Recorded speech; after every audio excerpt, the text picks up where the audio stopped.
Jared from Tyre Review here, and today we're doing a long-term review on the Falken RT615K Plus.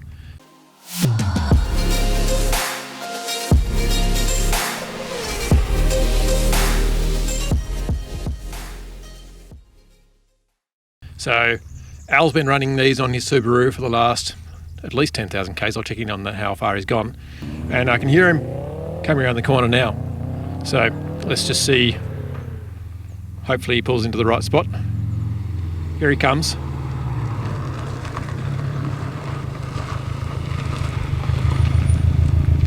Hello. Say hello to the camera, Al. G'day guys, how you doing? So Al, you've been driving on these tyres for how long now? I've done about 17,000 Ks over 5 months, 6 months. Yep, I think. yep. And day-to-day driving, you probably do what, 30 Ks or 60 Ks a day, wouldn't it? Yeah, I used to, recently moved, but yeah, I used to do about 100 Ks round trip every day. Yeah. And so how did you find these tyres for sort of day-to-day living? They were excellent. Until they got worn down about 15,000 Ks, I noticed the wet performance wasn't too good anymore. But until then, I had absolutely no problems at all in the wet, in the dry. Yep. It was comfortable. So how did it degrade with the wet? I noticed it definitely lost traction a lot in the wet. Like not even when it was raining, just when the ground was wet, it started losing traction. Yep. And also, I did notice a fair bit of aquaplaning during very heavy rain. Yep. And on the dry though, it seems like you stuck to the ground fairly well. Yeah, in the dry, they're still perfect. Yep. Yeah. Yeah. I know that you took these to the track as well. How did they go on the track? Oh, they were great. I gave them a good workout, I reckon. Yeah.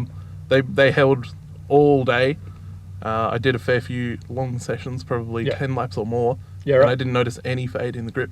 Yeah, right. The whole time, which is impressive. Yeah, that's amazing. And how? I mean, obviously these are not the R compound, so they're not designed for heavy track days, and they're not that extra sticky sort of compound. How do they feel after the track days? Yeah, so after the track day, I do feel there was a definite change. I don't know if it was the corners of the sidewall maybe had worn down.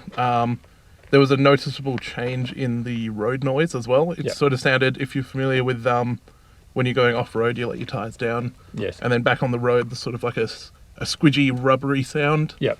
And it started sounding like that afterwards. Yep. Okay. But grip is still about where it was. Yeah, right. Yeah, right. So they've changed a little bit. But so it sounds like for somebody day-to-day driving, not going to the track, they'd be fantastic. Somebody choosing to go to the track and use them at the track, and that's their job. It sort of sounds like that'd be pretty appropriate for both.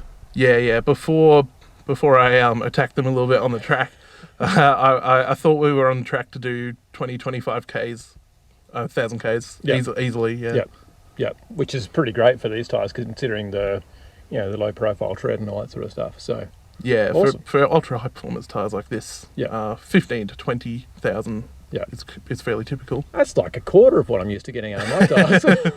Yeah, that's the price you pay. Yeah, that's right. Any final thoughts for people who are looking at purchasing these tyres? Yeah, so for the price point, they're probably about 2/3 of the price of some other well-known brands for the same performance. Really?